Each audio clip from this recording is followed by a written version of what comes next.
கீழே விடு.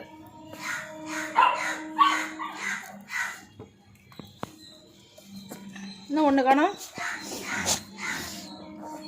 அம்மா மட்டும் காட்டாது, யாரும் வாங்க மாட்டாங்க. அப்புறம் டார்ச்சர் பண்ணிட்டு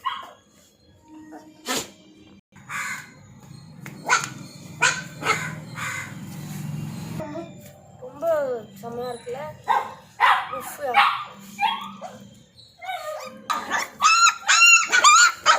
சூப்பர் பாரு.